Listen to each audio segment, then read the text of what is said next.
Hello అండి. అందరికీ నమస్కారం. నేను మీ హర్షిని. మన పొసెసివ్‌లో రచించిన వారు అఖిల గారు. ఇక అందులో నెక్స్ట్ ఎపిసోడ్‌లో ఏం జరిగిందో ఇప్పుడు చూద్దాం. కబీర్ కోపంగా కింద పడి ఉన్న షెరియు దగ్గరికి వెళ్ళి, ఆమె గడ్డంని అతడి చేతులతో గట్టిగా పట్టుకొని, ఆ గడ్డాన్ని పైకెత్తుతూ, "నువ్వు మీ డ్యాడీతో మాట్లాడాలి కదా!" అని కోపంగా షెరియు వైపు చూస్తూ అడుగుతాడు కబీర్. అవునన్నట్లుగా తలని ఊపుతుంది షెరియు. "సరే, ఈరోజు నైట్ మీ డ్యాడీతో స్వయంగా నువ్వే మాట్లాడి నీ క్వశ్చన్స్‌కి ఆన్సర్ తెలుసుకో" అని కోపంతో అంటాడు కబీర్. కళ్ళ నిండా కన్నీళ్లతో కబీర్ వైపు చూస్తూ, "నిజంగా మాట్లాడిస్తావు కదా?" అని అడుగుతుంది షెరియు. కబీర్ కళ్ళని చిన్నవిగా చేస్తూ, "నేను చెప్పేది నీకు ఎందుకు నిజమని అనిపించడం లేదు షెరియు" అని షెరియు వైపు చూస్తూ అడుగుతాడు కబీర్. షెరియు ఆమె గడ్డం పైనున్న కబీర్ చేతులను తీస్తూ, "నువ్వెప్పుడు నిజం చెప్పావని నేను నిన్ను నమ్మడానికి" అని చెప్తూ కింద నేలపై నుంచి లెగుస్తుంది షెరియు. "సరే, నేను నిజం చెప్పానో లేదో నీకు ఈరోజు నైట్ మీ డాడీతో మాట్లాడిన తర్వాత తెలుస్తుంది" అని కోపంతో చెప్పి ఆ క్యాబిన్ నుంచి అతడి పర్సనల్ రూమ్కి వెళ్ళిపోతాడు కబీర్. నైట్ అవుతుంది. ఇప్పటి వరకు రాలేదు, నాకు ముందే తెలుసు, నోరు విప్పితే అబద్ధాలు అని రూమ్ మొత్తం తిరుగుతూ కబీర్ని తిట్టుకుంటుంది షెరియు. కబీర్ సెక్యూరిటీ కార్డ్స్ అన్ని లైన్లో మెయిన్ గేట్ లోపలికి ఎంటర్ అవ్వడం షెరియు ఆ రూమ్ విండో నుంచి చూసి కబీర్ ఇంటికి వచ్చేసాడని చాలా సంతోషంగా ఆ రూమ్ నుంచి పరుగు పరుగున మెట్లు దిగుతూ హాల్లోకి వచ్చి చాలా ఆతృతతో మెయిన్ డోర్ వైపు చూస్తుంది షెరియు. షెరియు కబీర్ కోసం ఆతృతగా మెయిన్ డోర్ వైపు చూస్తూ వెయిట్ చేయడం స్వాతి గారు చూసి, "టిల్లు చాలా లక్కీ, ఇంతలా ప్రేమించే అమ్మాయి, వాడి కోసం ఇంతలా వెయిట్ చేసే అమ్మాయి వాడికి భార్యగా దొరుకుతుందని నా కలలో కూడా ఊహించలేదు. ఏ అమ్మాయి వచ్చినా డబ్బు చూసే వస్తుందని అనుకున్నాను, కానీ నాకు ఎలాంటి కోడలు కావాలో అలాంటి కోడలే వచ్చింది" అని స్వాతి గారు మనసులో అనుకుంటూ, "షెరియు, టిల్లు ఇంటి లోపలికి వస్తాడమ్మా, నువ్వు అలా వెయిట్ చేయడం అవసరం లేదు, నువ్వు ఇలా రా" అని స్వాతి గారు అంటే, "లేదమ్మా నేను" అని షెరియు సంతోషంగా చెప్తూ మధ్యలో ఆపేసి స్వాతి గారి వైపు చూస్తూ, "అంటే అది హబ్బీ ఇంకా డిన్నర్ చేయలేదు కదా, అందుకే వెయిట్ చేస్తున్నాను" అని అమాయకంగా ముఖాన్ని పెడుతూ ఉంటుంది షెరియు. షెరియు పసితనం మాటలను విని స్వాతి చిన్నగా నవ్వుతూ అక్కడి నుంచి వెళ్ళిపోతారు. కబీర్ మెయిన్ డోర్ నుంచి లోపలికొచ్చి షెర్యూని చూస్తాడు, కానీ షెర్యూతో ఏం మాట్లాడకుండా సైలెంట్గా మెట్లెక్కుతూ రూమ్ వైపు వెళ్తాడు. ఎంత పొగరు, వెయిట్ చేస్తున్నానని తెలిసే కావాలని ఇలా చేస్తున్నాడు, నా అవసరం కనుక వెయిట్ చేస్తున్నాను, లేకపోతే ఈ రాక్షసుడి కోసం ఎవరు వెయిట్ చేస్తారు అని మనసులో తిట్టుకుంటూ కబీర్ వెనుకనే షెరియు కూడా వెళ్తుంది. కబీర్ రూమ్లోకి ఎంటర్ అయిన తర్వాత అతడు వేసుకున్న కోట్ తీస్తూ కబీర్ ఎటువైపు నడుస్తుంటే షెరియు కూడా కబీర్ వెనుకనే నడుస్తుంది. కబీర్ వాష్రూమ్లోకి వెళ్తుంటే షెరియు కూడా ఆ వాష్రూమ్లోకి వెళ్తుంది.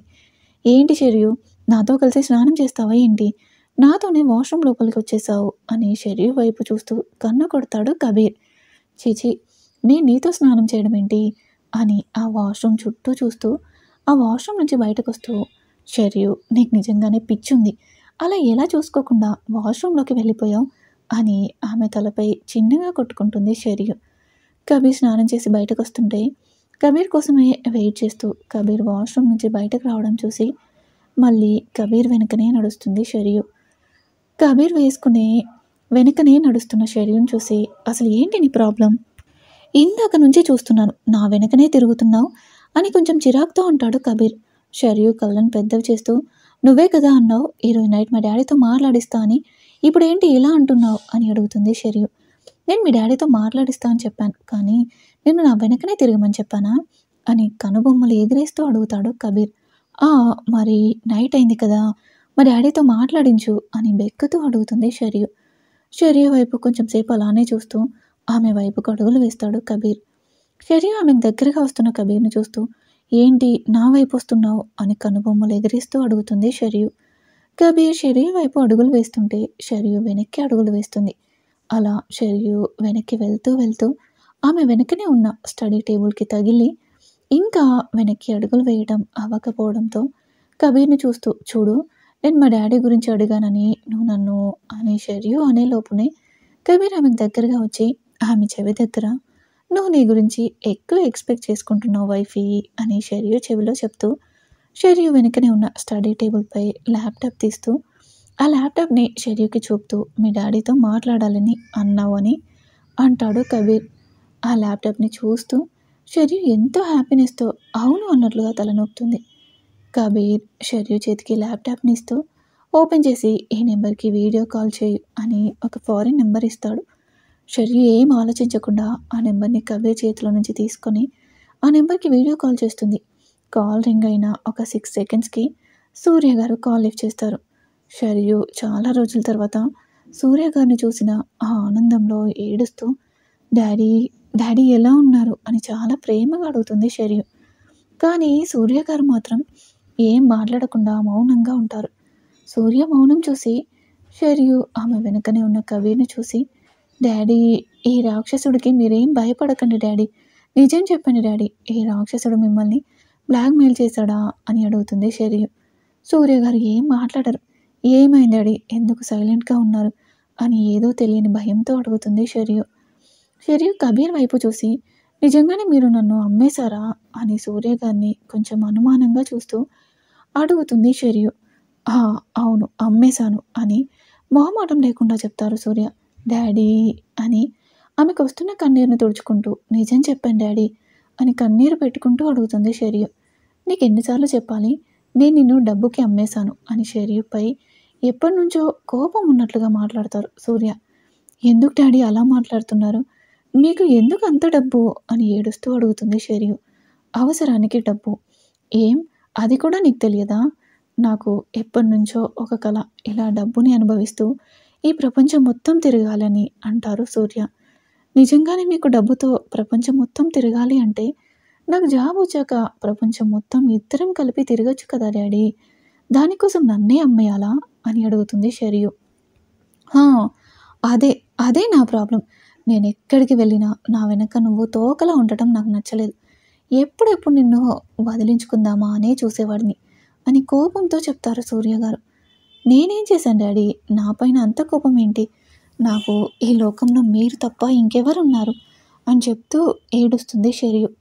అదే ఈ ప్రపంచంలో నా ప్రాబ్లం నువ్వే, ఆ ప్రాబ్లంని ఎప్పటి నుంచో వదిలించుకోవాలని చాలా ట్రై చేశాను, బట్ అది నా బ్యాడ్ లక్, ఎప్పుడు నా వెంటనే ఉండేదానివి, పోనీలే పెళ్లి చేస్తే పోతావులే అని అనుకుంటే నా మొగుడిని కూడా మా ఇంటికే తెచ్చుకుంటా అని అన్నావు, నువ్వే నాకు ప్రాబ్లం అంటే ఇంకా నీకు వచ్చేవాడిని కూడా నాకు ఒక ప్రాబ్లంలా క్రియేట్ చేస్తున్నావని అప్పుడే డిసైడ్ అయ్యి నేను ఏదో ఒకటి చేసి నా నుంచి వదిలించుకోవాలి అని అనుకుంటున్న టైంలో కరెక్ట్గా అప్పుడే వదిలించుకోవాలి అనుకుంటున్న టైంకి మిస్టర్ కపూర్ వచ్చి నిన్ను ఇవ్వమన్నాడు, నేను ఫ్రీగా వదిలించుకోవడానికి అని అనుకున్నాను, నీ నుంచి నాకు ఏం లాభం లేదు అని అనుకునేవాడిని, కానీ ఇంత డబ్బుకి అమ్ముడు పోతావని అస్సలు అనుకోలేదు, అసలు ఇలా డబ్బుకి అమ్ముడుపోతావని నాకు ముందే తెలిసి ఉంటే నేను నిన్ను చాలా మందికి అమ్మేసేవాడిని అని సూర్య అంటుంటే ఆ మాటలు విన్న కబీర్కి చాలా కోపం వచ్చి పళ్ళని కొరుకుతూ పిడికిలి బిగించి mister Surya Varma mind your language అని ఒక్కసారిగా నిల్చుంటాడు కబీర్. కబీర్ అరవడంతో షరియు ఒక్కసారిగా ఉలిక్కిపడి ఆమె వెనుకనే ఉన్న కబీర్ను చూస్తుంది. ఎందుకు మిస్టర్ కబీర్ అలా నాపై కోపడుతున్నారు, మీరు షెరియుని నా దగ్గర నుంచి కొన్నారు కనుకే ఈరోజు షెరియు మీ దగ్గర ఉంది, అయినా నాకు షెరియుతో మాట్లాడడానికి అస్సలు ఇంట్రెస్ట్ లేదు, కానీ ఏదో మీపై మమకారంతో ఇంకా మీ డబ్బుపై నాకు మర్యాద ఉంది కనుకనే మాట్లాడుతున్నాను అని నవ్వుతూ చెప్తాడు సూర్య. నేను మాట్లాడమన్నాను, కానీ ఇలా నీకు నోటికి వచ్చింది మాట్లాడమని నేను చెప్పలేదు, అండ్ వన్ మోర్ థింగ్, నువ్వు మాట్లాడే ముందు నువ్వు ఎవరితో మాట్లాడుతున్నావో ఒకసారి ఆలోచించి మాట్లాడు మిస్టర్ సూర్యవర్మ అని కోపంతో చెప్తాడు కబీర్. సూర్య కబీర్ వైపు కళ్ళను చిన్నవిగా చేసి షర్యుతోనే మాట్లాడుతున్నాను, షర్యు ఎవరు అని అనుమానంగా అడుగుతాడు. నీకు షర్యు ఎవరో తెలియదా, షర్యు నా వైఫ్ అని మధ్యలోనే ఆ మాటను ఆపేసి షర్యు వైపు చూసి గొంతును సవరించుకుంటూ సూర్య వైపు చూస్తూ షర్యు ఎవరనేది నీకు అనవసరం, కానీ షర్యుతో ఇలా మాట్లాడడానికి నీకు ఎలాంటి హక్కు లేదు, సో మాట్లాడే ముందు మాటలు జాగ్రత్తగా మాట్లాడు మిస్టర్ సూర్య అని సూర్య వైపు కోపంగా చూస్తూ అతడు ముందు బాధతో ఉన్న షర్యుని చూస్తాడు. షర్యు ఏడుస్తూ సూర్యని చూస్తుంది. ఎందుకు ఏడుస్తున్నావు షర్యు, మీ డాడీ మంచివాడు, అలాంటి వాడు కాదు ఇలాంటి వాడు కాదు అన్నావు కదా, ఇప్పుడు ఏమైంది షర్యు, పోనీ కనీసం ఎప్పుడైనా నేను చెప్పింది నిజమే అని నమ్ముతున్నావా? లేకపోతే ఇది కూడా ఒక అబద్ధమే అని అంటావా? అని కోపంతో అడుగుతాడు కబీర్. కబీర్ మాటలను విని ఇంకా ఎక్కువగా వెక్కి వెక్కి ఏడుస్తుంది షరియు. అతడి మాటలకి ఇంకా ఎక్కువ ఏడవడం చూసి కబీర్కి ఏం మాట్లాడాలో అర్థం కాక షర్యూని ఎలా ఓదార్చాలో తెలియక ఆమెను ఓదార్చడానికి అతడి చేతిని ఆమె భుజం వైపుకు తీసుకొస్తూ మధ్యలోనే అతడి చేయిని ఆపేసి ఆ చేయిని ఫోర్స్తో వెనక్కి తీసి ఆ రూమ్ నుంచి బయటకు వెళ్ళిపోతాడు.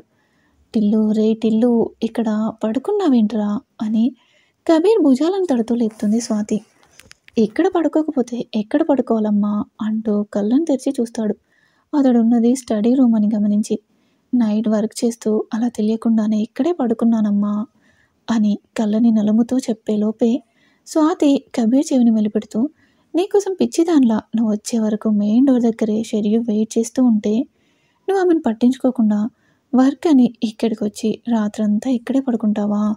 అసలు నీకు 2 తగిలించిన వారు ఎవరు లేకుండా పోయింది, అందుకే నువ్వు ఇలా తయారవుతున్నావు అని ఇంకా కొంచెం చెవిని గట్టిగా పట్టుకుంటారు స్వాతి. బా మామ్ నొప్పిగా ఉంది అంటూ బొంగ మూతి పెట్టి నెమ్మదిగా స్వాతి చేయిని అతడి చెవిపై నుంచి విడిపించుకుంటాడు. స్వాతి చేయిని తీస్తూ, ఇలాంటి కోతి వేషాలకి ఏం తక్కువ లేదు అని చిన్నగా నవ్వుతూ, పాపం రాటిల్లు, రాత్రంతా షరియు ఒక్కతే ఉంది, వెళ్ళి చూడు నాన్న అని చెప్పి స్వాతి వెళ్ళిపోతారు. వెళ్తున్న స్వాతిని చూస్తూ షరియు గురించి ఆలోచిస్తూ, నేను అదే ఆలోచిస్తున్నానమ్మా, ఎలా చూసుకోవాలి అనేది.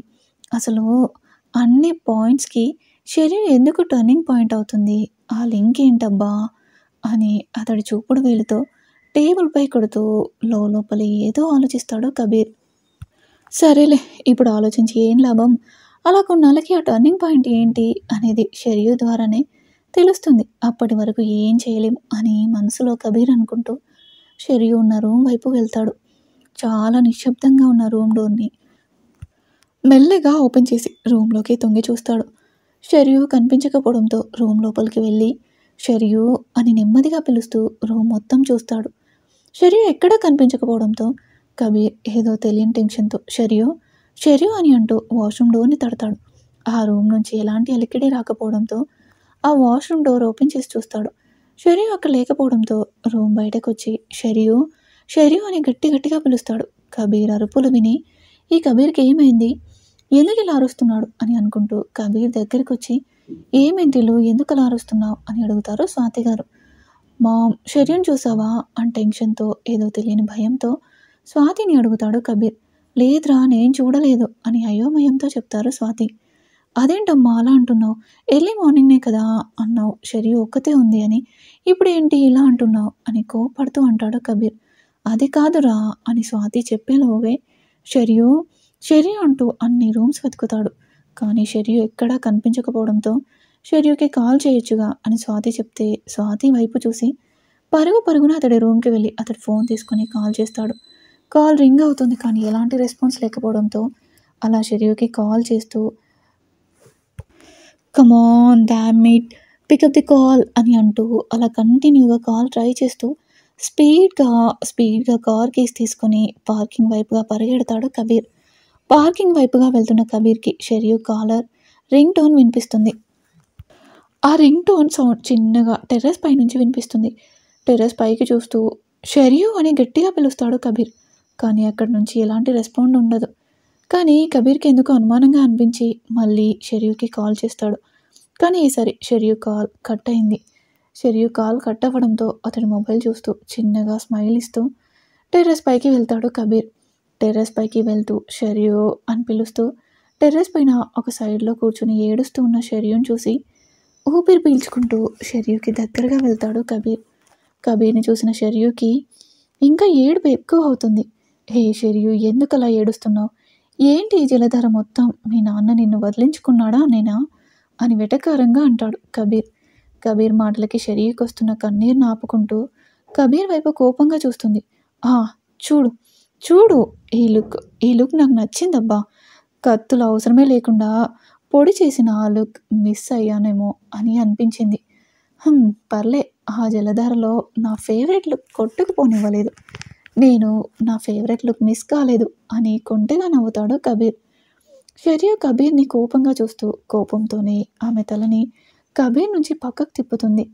షరియు ఆమె చూపుని అతని నుంచి పక్కకు తిప్పడంతో కనీసం ఈ కన్నీరేదో నా కోసం పెట్టుంటేనా, నా కోసం కన్నీరు పెట్టే వాళ్ళకి వాళ్ళు అడిగింది ఇచ్చేవాడిని. సరేలే, నాకు ఆ అదృష్టం లేదనుకుంటానులే అని వెటకారంగా నవ్వుతూ అంటాడు కబీర్. నువ్వు అని కబీర్ ఏదో చెప్పేలోగానే షరియు అతడి వైపు చూస్తూ నేను టెంపుల్కి వెళ్ళాలి అని అంటుంది. హే, హలో మేడం, నేను నా కోసం కన్నీరు పెట్టి ఈ ఇలా జలధార అయితే అన్నాను. నువ్వు మీ నాన్న కోసం ఏడ్చావు, నా కోసం కాదు.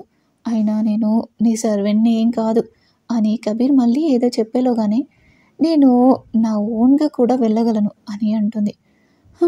ఓన్లీ 1 నైట్ టైంలో ఇంత చేంజా? హౌ?